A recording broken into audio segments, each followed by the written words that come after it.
Well, happy Easter, everyone. Christ is risen. Christ is risen indeed. So I woke up super early this morning, way before sunrise. And one of the first things I did was a Google search. Now, I know that sounds like a ridiculous thing to do as a pastor or preacher on Easter Sunday morning. Like many of you, I have a full house filled with company. Glad you're here. We have a full church, thanks be to God, even though it was a little rainy this morning. And like many of you, I have a full day with lots and lots to do. But even with all that going on, I was curious. And so I pulled out my laptop and I typed these words. Hint, it's the title of my sermon. What to do on Easter. And according to my Google search, there are a host of activities, a host of things to do. And the number one answer for what to do on Easter, I bet you could guess, no. Not according to my Google search. The number one, but I like that answer. It's a good one. The number one answer on the internet this morning that I searched was to decorate eggs and organize an Easter egg hunt. Check that off the list, Reverend Jill. We've done that. And I've got some snapshots from last Sunday when we hosted at the parsonage our Easter egg party. We had a great time, and a special thanks to all of our children. I'm going to take this off only because it's causing my mic to click. But we had a wonderful day, and I want to say special thanks to all of our children and young people for showing up, and for the staff and the volunteers who stuffed eggs and donated eggs and made it happen, and to our parents and grandparents, and if you live long enough, and many of us do, great-grandparents. Just thanks to all of you. You know, I think one of the strongest acts of faith is to be a parent. And what I want all the parents and grandparents out here to know today, and those tuning in, is that God's good hand is upon you. You don't have to parent alone. Let God guide you and tell you everything you need to know, and God will, to nurture your children well. And what I want our parents to know is that this church is in your corner, and we love you, and we love your children. So I hope that you'll come next year to the egg hunt party at the parsonage. Second, back to Google, my Google search.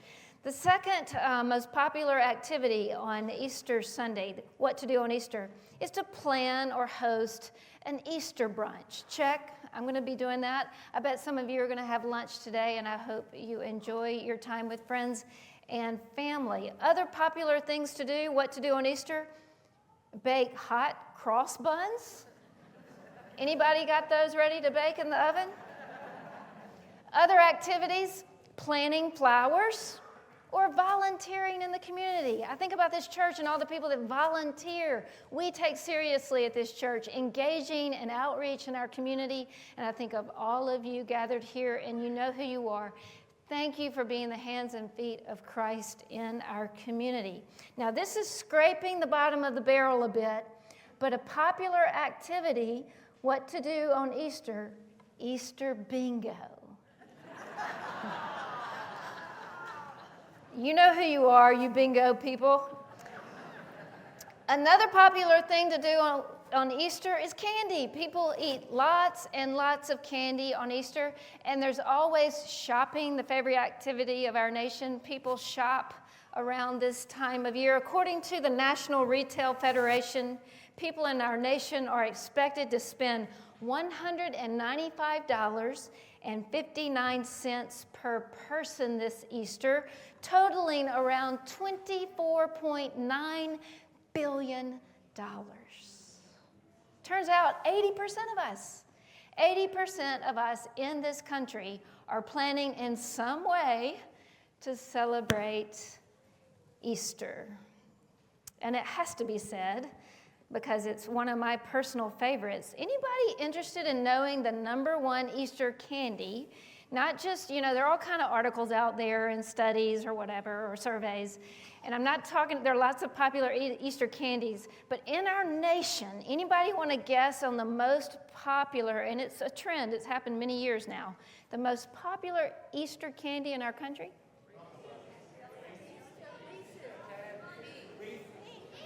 Okay.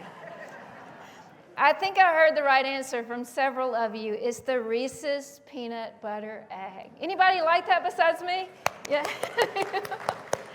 And now that this long Lenten fast is over, maybe after lunch I'm going to have one of those for dessert. Just maybe. But we all know that Easter is so much more than candy and cash, chocolate and eggs and bunnies. The primary symbol for the resurrection is the empty tomb. Easter begins at the empty tomb. Easter begins with emptiness, because part of being a human being is that we're born with this desire, this ache that nothing satisfies except God the eternal. So it's to the empty tomb that we go today. And we're in Matthew's gospel. And we have two women, and both are given the name Mary. They share the same name. And these women, very early in the morning, at the break of dawn, way before sunrise, when the Sabbath had finally ended, they make their way to the empty tomb. And you need to know what an act of courage this was. Nobody, according to Pontius Pilate and the Roman guards, no one was to tamper with that tomb. And for these women to make their way, they were risking punishment, maybe even punishment by death. But have you ever had that kind of passion?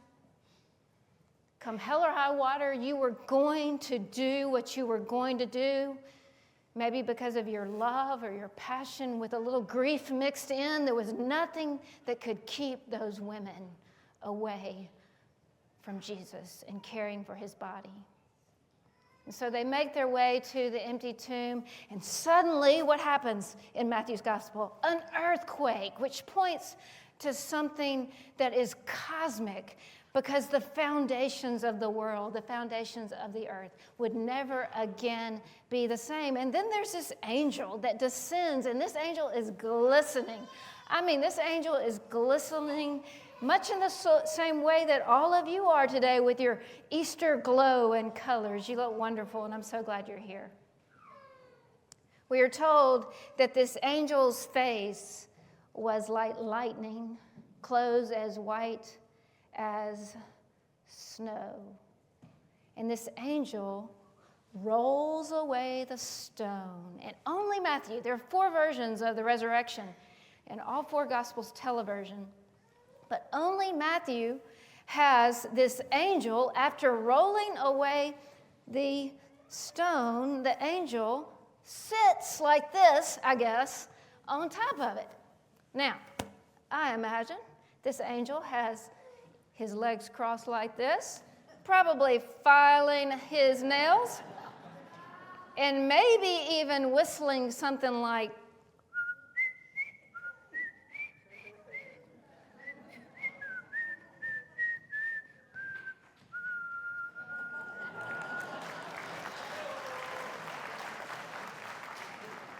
and all that to say, on behalf of the God of the universe, relax. God's got this. Easier said than done, isn't it?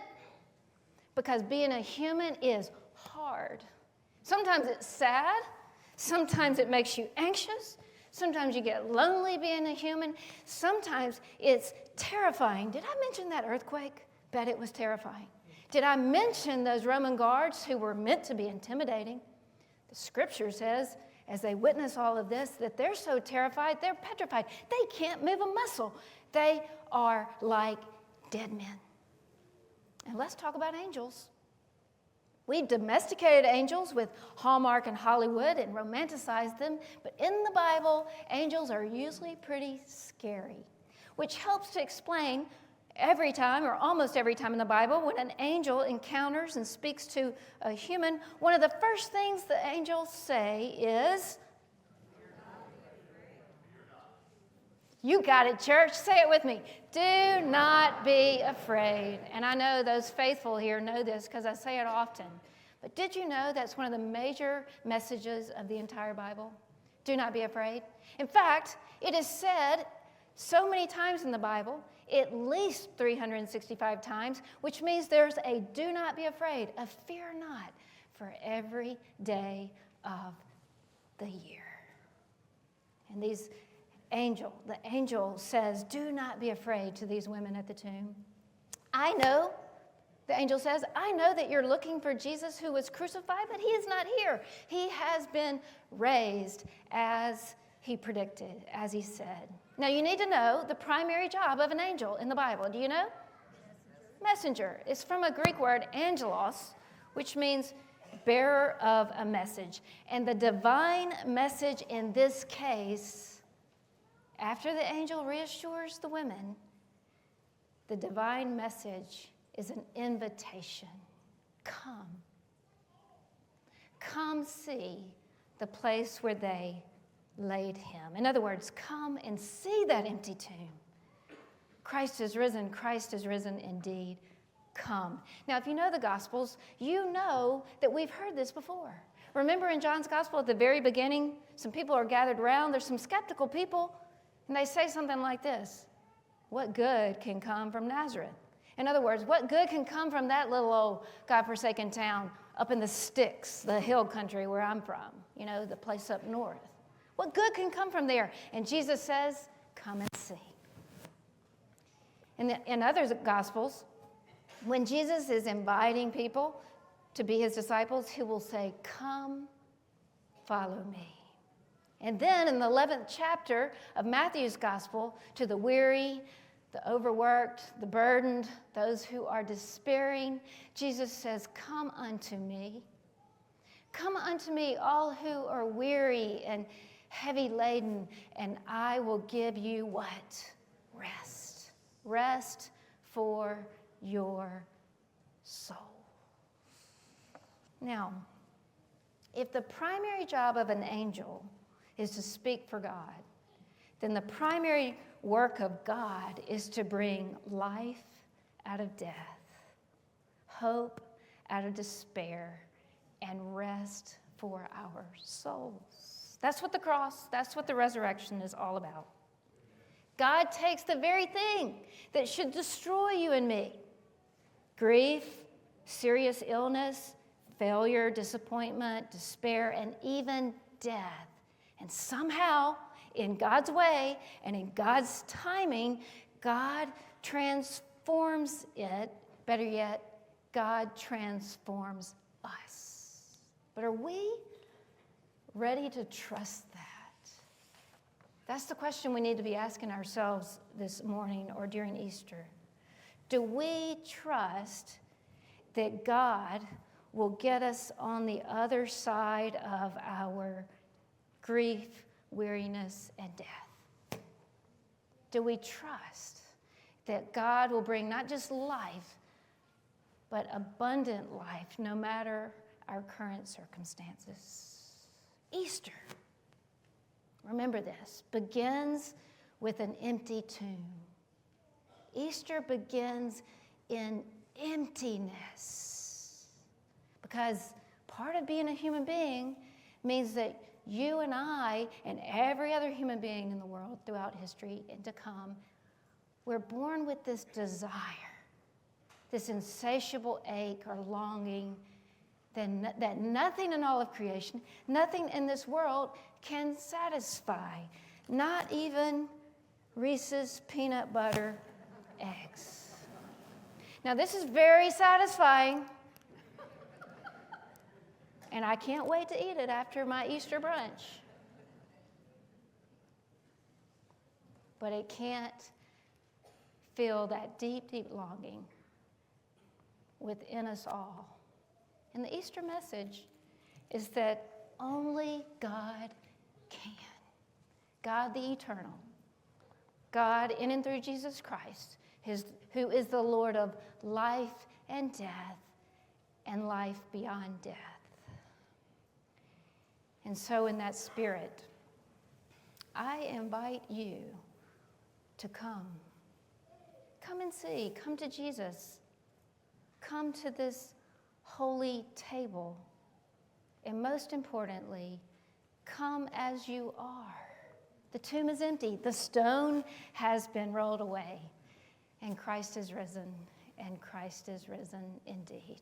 So be it, and so it is. Amen.